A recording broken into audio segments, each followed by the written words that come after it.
बिस्मिल्लाहिर्रहमानिर्रहीम। अस्सलाम वालेकुम मेरे दोस्तों, तुर्की के हवाले से आज की इस वीडियो में हम आपको कुछ ऐसी बातें बताने जा रहे हैं जिन बातों से शायद आप अनजान होंगे। दोस्तों, थंबनेल देखने के बाद आप उन बातों को जानने के लिए बेचैन हो गए होंगे, इसलिए मेरे दोस्तों आखिर तक देखते रहिए। मेरे दोस्तों, आखिर क्या वजह है कि आप YouTube पर बहुत सारी ऐसी वीडियोज़ देखते होंगे और फेसबुक पेज पर भी आपको ऐसी बहुत सारी पोस्ट मिलती होंगी जिनमें से ये दावा किया जाता है कि 2023 में तुर्की की तरफ से कुछ बड़ा होने वाला है। दोस्तों, आखिर क्या वजह है कि 2023 का चर्चा होता रहता है।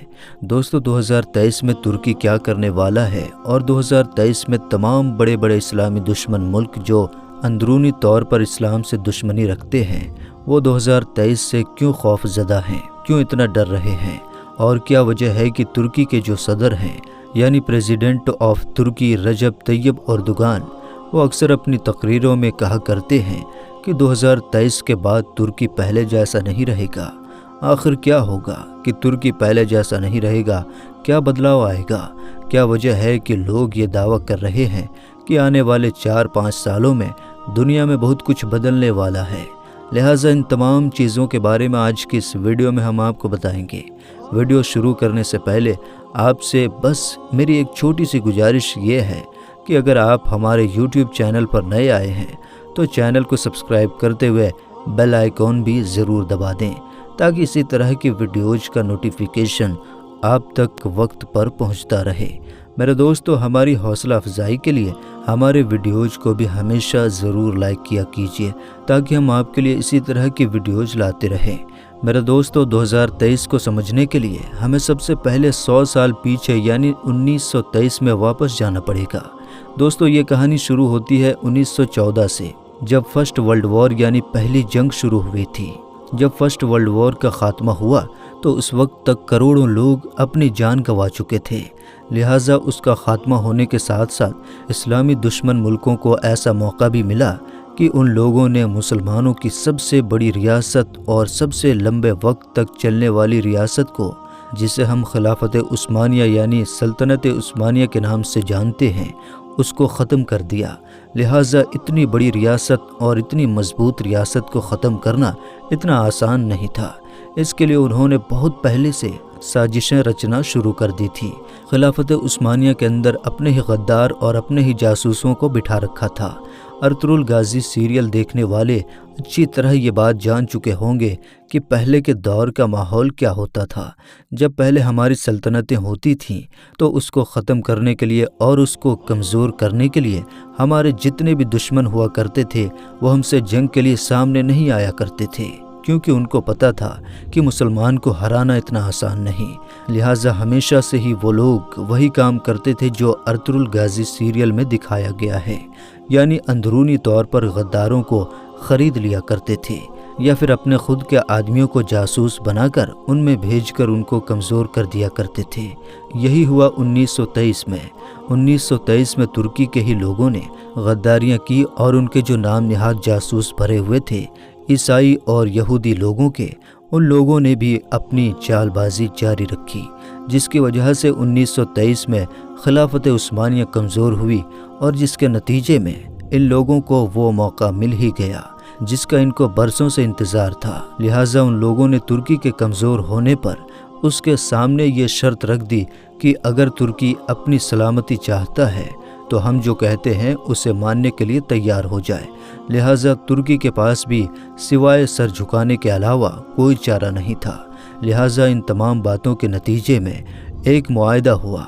इस मुआहदे को लोज़ान के नाम से भी जाना जाता है। इस मुआहदे में वो शर्तें रखी गई जिन शर्तों ने तुर्की को पूरी तरीके से कमज़ोर कर दिया और आने वाले सैकड़ों साल तक के लिए तबाह कर दिया। लिहाजा अगर हम दूसरे लफ्ज़ों में कहें तो इस्लामी तमाम दुश्मन मुल्कों ने तुर्की को इस मुआहदे के ज़रिए से, इन तमाम शर्तों के ज़रिए से पूरे 100 सालों के लिए एक कोने में बांध कर फेंक दिया। लिहाजा अब तुर्की जो पहले ताकतवर हुआ करता था अब ऐसा मुल्क बन चुका था जो कुछ भी नहीं कर सकता था सिवाय लाचारी के। इस मुआहदे में जो शर्तें रखी गई थी उनमें से कुछ का हम आपके सामने जिक्र करते हैं। इन शर्तों में सबसे पहली शर्त ये थी कि जो खिलाफत थी यानी खिलाफत उस्मानिया اس کو ختم کر دیا گیا۔ اس کی جگہ پر ترکی کو ایک سیکولر ترکی قرار دے دیا گیا، یعنی وہ ایک سیکولر دیش بن کر رہ گیا۔ جتنے بھی خلافت عثمانیہ میں تمام دیش آیا کرتے تھے، جیسا کہ سعودی عرب، لبنان، مصر اور آس پاس کی جتنی بھی کنٹریز تھیں، سب کو آزاد کر دیا گیا۔ سب نے اپنا اپنا ملک الگ بسا لیا۔ لہٰذا اس کی وجہ سے ترکی کی خلافت عثمانیہ پوری طرح سے ختم ہو گئی۔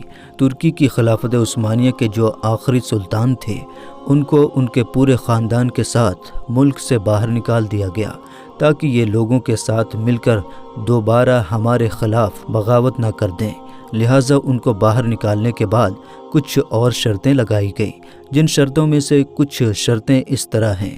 دوستو، پوری دنیا جانتی ہے کہ ترکی کی زمین میں بہت زیادہ تیل ہے، جو اس کو مالی طور پر بہت زیادہ مضبوط کر سکتا ہے۔ جیسا کہ آج دبئی، سعودی عربیہ اور اس طرح کی کتنی کنٹریز ہیں جو تیل کے دم پر بہت زیادہ امیر ہو چکی ہیں۔ ترکی بھی تیل کی مدد سے بہت اوپر جا سکتا تھا۔ لہٰذا ان شرطوں میں سے ایک شرط یہ بھی لگائی گئی کہ ترکی اپنی ہی زمین سے 100 سالوں تک تیل نہیں نکال سکتا ہے، اور انہی شرائط میں سے ایک شرط یہ بھی تھی کہ ترکی کی جو بندرگاہ ہے، جو یورپ اور ایشیا دونوں کو آپس میں ملاتی ہے، جس میں سے بزنس کے طور پر بہت سے جہاز گزر کر جاتے ہیں، لہٰذا اس کو ترکی کے اپنے حق سے ہی باہر کر دیا گیا۔ یعنی یہ قانون لگا دیا گیا کہ یہ پوری دنیا کی ملکیت ہے۔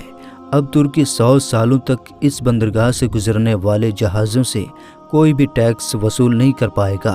لہٰذا اس طرح کے بہت سے برے شرائط جو ترکی کے خلاف لگائے گئے تھے، اور جس کے ذریعے سے ترکی کو کمزور کرنے کی کوشش کی گئی تھی، وہ اب 2023 میں کمپلیٹ ہونے جا رہی ہے۔ یعنی 2023 ایک ایسا سال ہے کہ جس کے آنے کے ساتھ ساتھ ترکی اپنے ہی دیش سے تیل بھی نکال سکتا ہے۔ اس کے علاوہ ترکی خلافت کی مانگ بھی کر سکتا ہے۔ اس کے علاوہ ترکی کی اپنی بندرگاہ ہے، جس سے وہ بہت سارا ٹیکس وصول کر کے اپنی جی ڈی پی اور اپنی اکانومی کو بہت اوپر لے جا سکتا ہے۔ لہٰذا 2023 میں کیا موڑ آنے والا ہے، اس کا اندازہ ہم اس بات سے لگا سکتے ہیں کہ ترکی کے جو صدر ہیں رجب طیب اردوغان، وہ اپنی تقریروں میں اکثر کہتے رہتے ہیں کہ 2023 کے بعد ترکی پہلے جیسا ترکی نہیں رہے گا، بلکہ ترکی ایسا ترکی بنے گا جو اپنی تاریخ میں پہلے کبھی ہوا کرتا تھا۔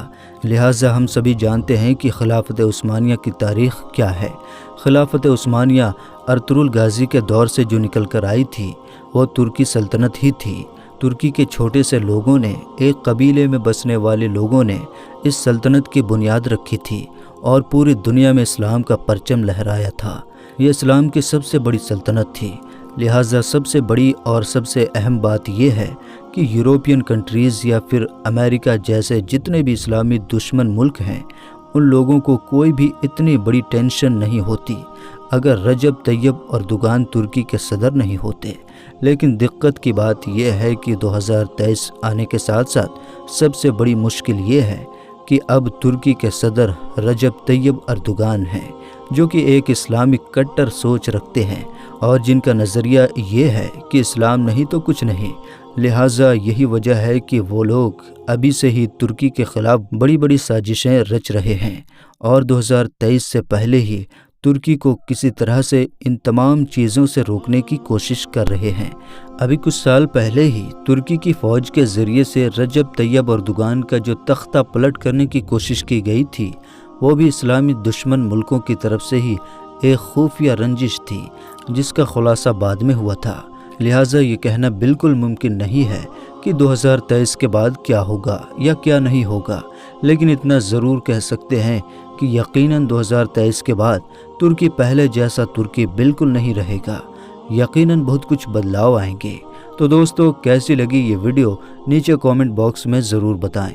ویڈیو پسند آنے کی صورت میں لائک اور شیئر کرتے ہوئے چینل کو سبسکرائب ضرور کر لیجئے۔ پھر ملتے ہیں انشاءاللہ تعالی دوسری ویڈیو کے ساتھ۔ السلام علیکم، اللہ حافظ۔